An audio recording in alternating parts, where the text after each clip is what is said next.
Em um jogo maluco aqui no Orlando Scarpelli, em Santa Catarina, o Internacional goleou o Maracanã do Ceará e carimbou a vaga para as oitavas de final da Copa do Brasil.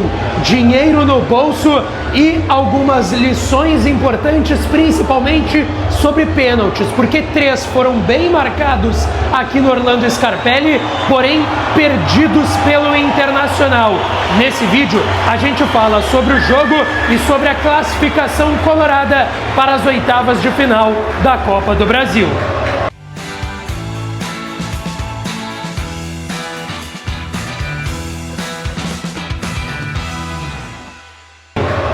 Fala, minha rapaziada, sejam bem-vindos a mais um vídeo aqui no canal, direto aqui do Orlando Scarpelli em Santa Catarina, para falarmos sobre essa grande classificação, goleada para tirar a nhaca dos últimos jogos do Internacional.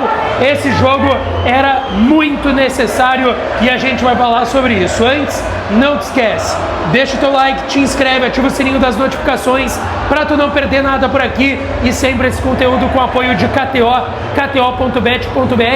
Eu acertei, botei 3-0 pro Inter lá na KTO e me dei bem, cravei o resultado e tirei uns pila do sueco. Vai lá para brincar e para se divertir. Bom, gente, foi um jogo maluco, mas eu chego lá. Primeiro a gente tem que falar sobre a escalação do Roger. Daqui a pouco tem coletiva e ele vai explicar sobre a quebra do sistema de 3 volantes. Por quê? O Roger começa o jogo com Fernando e Bruno Henrique, sem o Thiago Maia. Thiago Maia começou no banco de reservas, entrou somente na segunda etapa.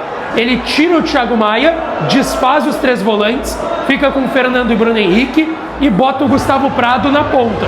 Ele começa tendo Antony no gol, Aguirre na lateral direita, Vitão e Vitor Gabriel a zaga e o Bernabé na lateral esquerda. No meio de campo, Fernando, Bruno Henrique, Wesley e Gustavo Prado nas pontas, Alan Patrick centralizado e na frente o Ricardo Matias. Bom, como a gente já esperava, é um confronto do Inter titular com o que tem de melhor contra uma equipe de 4ª divisão. Primeira divisão contra a 4ª divisão. Era natural o Inter impor o ritmo do jogo. E o Inter fez isso nos primeiros minutos. O primeiro tempo é bem distinto do segundo e é importante a gente pontuar isso, tá? No primeiro tempo, o Inter tentou impor o seu ritmo muito pelo lado esquerdo, com combinações do Gustavo Prado com o Bernabé, tá? Sem criar grandes chances. O Inter tem uma chance aos 11 minutos, um cruzamento do Bernabé no segundo pau, a bola quase encobre o goleiro e entra, sai pela linha de fundo. 1 minuto depois tem um lançamento para o Wesley, que ele cabeceia, a bola vai para a pequena área, era para o Ricardo Matias, mas ele não chega a tempo. Aos 15 minutos, a melhor chance, que é um chute colocado do Bruno Henrique na entrada da grande área. Ele bate colocado no canto esquerdo do goleiro, que foi talvez o grande personagem do jogo. A gente vai chegar lá. Mas eram chances, tirando essa do Bruno Henrique, não tão claras. Parecia faltar um ajuste no arremate e principalmente no último passe, tá? E aí vem o pênalti pro Internacional aos 31 minutos. Do chute do Bruno Henrique aos 15 e do pênalti marcado pro Inter aos 31 minutos do primeiro tempo, foram 15 minutos que não teve nada.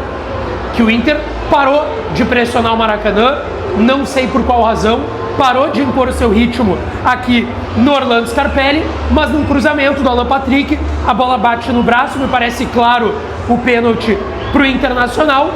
O Alan Patrick, cobrador de pênaltis do Inter, vai para a cobrança e dá uma cavadinha. Eu sempre falo sobre cavadinha. Quando acerta, todo mundo acha gênio e acha bonito. Quando erra, é displicente. Vamos lá, muita gente fala do pênalti do Robert Renan na semifinal contra o Juventude. Não tem nada a ver. Semifinal e um jogo, tudo bem, que valia uma classificação, mas que o Inter tinha uma vantagem. Não tem comparação, na minha opinião. São lances bem distintos, o do Alan Patrick e aquele do Robert Renan contra a equipe do Juventude. A verdade é que o Alan Patrick cava, o goleiro não cai na dele, fica no meio do gol e defende. E aí já se criou um clima de instabilidade aqui no Orlando Scarpelli. Pô, será que vai dar? A gente perde um pênalti, uma vantagem que não é grande, contra um time chato que nos incomodou no Beira-Rio. Será que eles vão complicar? Só que, cara, o jogo era do Inter. O Inter no primeiro tempo não cria, exceto o pênalti perdido pelo Alan Patrick de cavadinha, o Inter não cria grandes chances no primeiro tempo, tá? Só que o Maracanã também não agrediu o Inter, não fez saídas em velocidade, puxada de contra-ataque, como fez no Beira-Rio, por exemplo, nada disso. O Maracanã não trouxe medo pro Internacional em nenhum momento do primeiro tempo e nem no segundo. Bom, ele perde o pênalti. Nos acréscimos vem talvez a grande chance, que é uma bola na trave do Ricardo Matias, um chute colocado dentro da área. No rebote o Bernabé chuta e o goleiro faz uma bela defesa e o Inter vai com 0 no placar.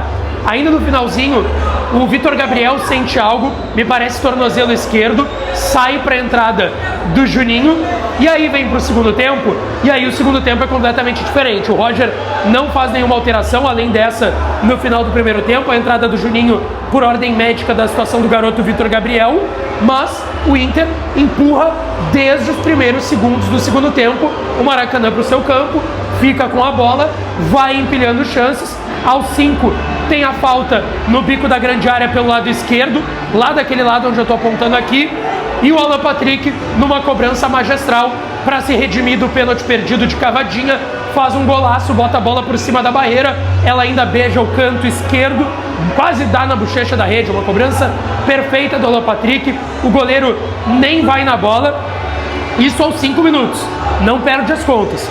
Aí aos 7, 2 minutos depois, o Gustavo Prado perde uma chance. Ele bate cruzado, o goleiro pega, no rebote o Bernabé chuta quase na marca do pênalti para fora. Aos 8 minutos, o Wesley arranca cara a cara aqui do lado esquerdo, ele sai cara a cara com o goleiro. Ele tenta bater cruzado na saída do goleiro, ele faz uma bela defesa. Mas só aí, eu já falei, de um gol e 2 chances claras. A gente está falando de 8 minutos do segundo tempo, para vocês terem noção de como o Inter comandou o segundo tempo e não tomou conhecimento, não respeitou o Maracanã da 4ª divisão do Ceará. E aí 5 minutos depois, aos 13, o Wesley sofre um pênalti, cavado também é pênalti, tá? E aí o Wesley cava o pênalti, ele bate o pênalti, o goleiro pega o pênalti, cai no canto direito e faz a defesa, e ali a gente tem que citar, o Inter no segundo pênalti deixa claro que precisa melhorar suas cobranças de pênalti. O Alan Patrick perdeu um pênalti no Beira-Rio, isso é pouco lembrado. O Inter ganha de 1-0, gol do Gustavo Prado, e o Alan Patrick perde um pênalti. Aqui o Alan Patrick perde um pênalti no primeiro tempo e o Wesley no segundo, depois de cavar esse pênalti. Ele chuta cruzado no canto direito, o goleiro pega, e aí ele cava, ainda perde o rebote. E aí tem outro pênalti, quase 10 minutos depois, 9 minutos depois, de novo em cima do Wesley. E aí o Alan Patrick, bom, perdi aquele cavando, o Wesley bateu e perdeu, agora é comigo. Ele bate na trave, no travessão, melhor dizendo, bate alto, o goleiro cai pro canto, a bola vai no travessão. E pô, 4 pênaltis em 2 jogos, sendo 3 só no da volta, é uma coisa a ser corrigida pelo Internacional. Mas repito, o Inter mandou no jogo aqui. Ainda tem um chute do Wesley para fazer o 2-0, uma cavadinha, um golaço, uma assistência do Alan Patrick na entrada da área, o Wesley entra a área dentro, dá a cavadinha 2-0. E aí o Roger faz algumas trocas. Ele bota o Ronaldo na vaga do Fernando para descansar o Fernando, bota o Thiago Maia na vaga do Bruno Henrique, bota o Tabata na vaga do Wesley e o Romero na do Alan Patrick. Trocas para dar mais gás, para dar mais vigor físico, para dar ânimo para esse time do Internacional. E aí vem o terceiro gol do Oscar Romero para fechar o primeiro gol dele com a camisa do Internacional. E cara, foi um jogo maluco, 3 pênaltis perdidos, mas a gente tem que citar o segundo tempo, que o Inter não tomou conhecimento. O primeiro tempo o Inter teve dificuldade no último passe, no arremate, mas o segundo tempo o Inter comandou, dominou o Maracanã, não tomou conhecimento, foi 3, poderia ter sido 5, 6, até pelos pênaltis perdidos, e o Inter carimba a sua vaga para as 8ª de final da Copa do Brasil. Deixa tua opinião aqui nos comentários e eu volto daqui a pouco com um vídeo repercutindo o vestiário do Inter depois dessa vitória em classificação. Beijo e até depois.